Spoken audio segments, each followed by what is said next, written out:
விஷயத்தை பற்றி நம்ம பேசுவோம். இன்ஃப்ளேஷன் அப்படின்னு கேள்விப்பட்டிருப்போம். நம்ம தினம் யூஸ் பண்ணிட்டு இருக்கிற ஒரு வார்த்தை தான் பணவீக்கம்.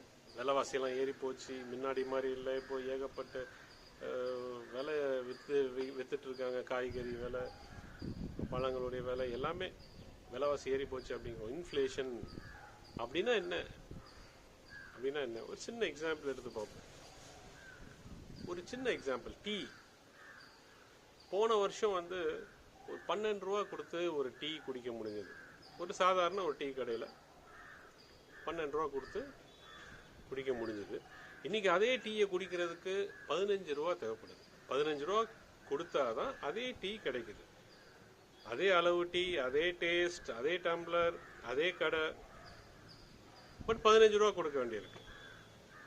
அப்போ 12 ரூபா கொடுத்த டீக்கு இன்னைக்கு வந்து 15 ரூபா கொடுத்தாதான் அதே டீயை குடிக்க முடியுது. இதுதான் இன்ஃப்ளேஷன்.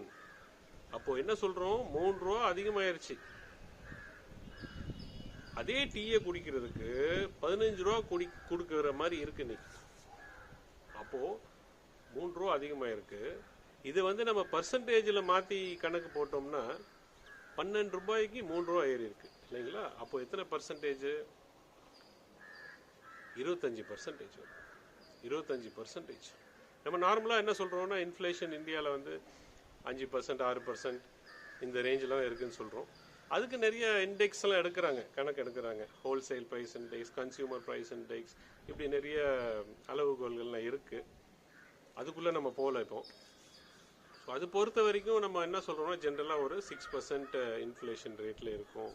இல்லை 5.5 குறைஞ்சிருக்கு, கூடியிருக்கு, இப்படி வந்து அப்பப்போ ரிசர்வ் பேங்க் வந்து நமக்கு சொல்லுவாங்க. பட் இது வந்து என்னென்னா, அதுக்குன்னு சில தனி மெஷர்மெண்ட்ஸ் இருக்குது, இண்டெக்ஸ் இருக்குது. அதை வச்சு வந்து அவங்க மெஷர் பண்ணுறாங்க.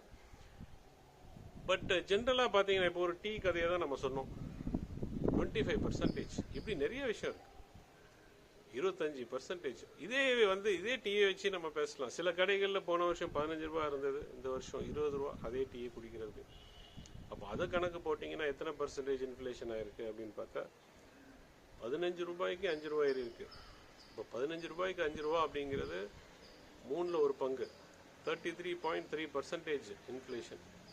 15 ரூபா டீ 20 ரூபா இருக்கு. அப்போது இதுதான் இன்ஃப்ளேஷன். அதே டீ குடிக்கிறதுக்கு இன்னைக்கு விலை அதிகமாக கொடுத்து வாங்க வேண்டியது. இதே நிறைய சொல்லிட்டே போகலாம். போன வருஷம் 100 ரூபா கொடுத்து வாங்கின ஒரு பொருள் இன்னைக்கு 110 ரூபா கொடுத்து வாங்க வேண்டியிருக்கு. அதே பொருள் இன்னைக்கு 110 ரூபா கொடுத்தாதான் அதே பொருளை வாங்க முடியுது. அப்போ இன்ஃப்ளேஷனுங்கிறது 10%. 10% விலை ஜாஸ்தியா இருக்கு. அதுதான் இன்ஃப்ளேஷன் சொல்றோம், பணவீக்கம் சொல்றோம். டீஃப்ளேஷன் என்ன? டீஃப்ளேஷன் அப்படிங்கிறது இன்ஃப்ளேஷனுடைய ஆப்போசிட். இது பெருசா நம்ம நடைமுறையில் பார்க்க முடியறது இல்லை. அதாவது ஆப்போசிட்னு சொல்லிட்டோம் அப்படின்னா என்ன? விலைவாசியெல்லாம் கம்மியாகுது. அப்படி ஒரு நிலைமையை நம்ம பார்க்க முடியுதா? ப்ராக்டிக்கலாக இல்லை. பட் ரொம்ப ரேராக பார்க்க முடியும். எப்படின்னா, கோவிட் டைமில் நம்ம பார்த்தோம். கோவிட் டைமில் என்ன ஆச்சுன்னா, நம்ம யாரும் வெளியே வர முடியல, எதுவுமே வாங்க முடியல. அப்போது நிறைய பொருளுடைய விலைவாசியும் கம்மியாயிருச்சு. ஏன்னா வேலை வாய்ப்பு இல்லை, நிறைய பேருக்கு வேலை போயிடுச்சு, சம்பளம் கம்மியாயிருச்சு. அப்போ வாங்கக்கூடிய பர்ச்சேசிங் கெப்பாசிட்டி அப்படின்னு சொல்கிறோம், பர்ச்சேசிங் பவர், அது வந்து கம்மியாயிருச்சு. ஸோ ஆட்டோமேட்டிக்காக என்ன ஆச்சுன்னா விலைவாசிலும் கம்மியாயிருச்சு, இறங்கிடுச்சு. ஸோ ப்ரைஸஸ் கம்மியாகும்போது அதுக்கு பேர் தான் டீஃப்ளேஷன் சொல்கிறோம்.